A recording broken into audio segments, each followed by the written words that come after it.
What about some other drivers for demand? Well, if we think of it not like a commodity but as a currency, well, what would drive the demand for a currency? Generally, it's if it becomes useful. That is, if people start using the currency in more and more applications, in particular, in more and more transactions. So there was quite a lot of buzz about this evolution of cryptocurrency to becoming a general medium of exchange in the economy. We had, some governments around the world start to talk about it. Some started to pick it up and make it part of their reserves. Recently, we've had the US, pick it up, or have a holding, a stable, sustainable holding of cryptocurrency. Not necessarily flagging that it's going to be widely accepted, but it's there. And so is this demand driver growing? Is more and more governments looking at incorporating it? Is it, in particular, getting on the radar of business, of vendors and consumers?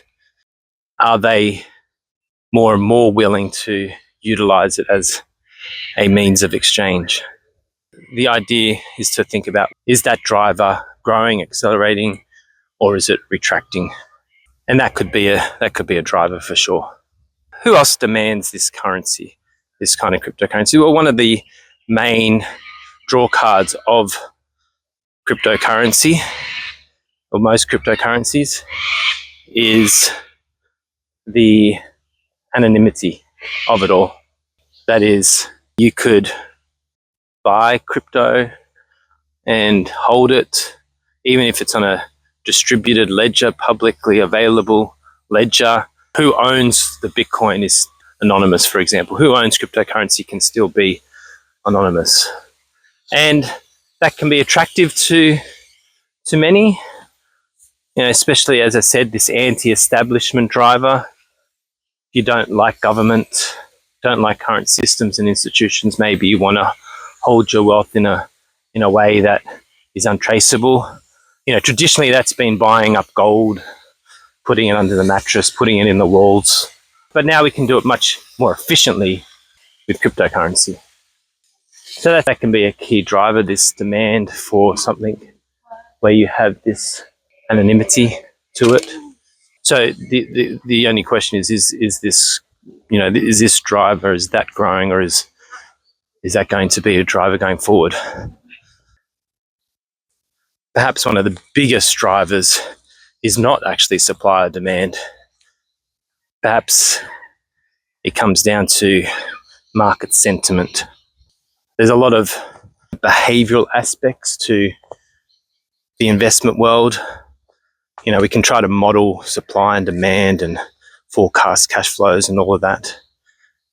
But sometimes it just comes down to things such as risk perceptions and herd behavior in particular, popularity, fashion.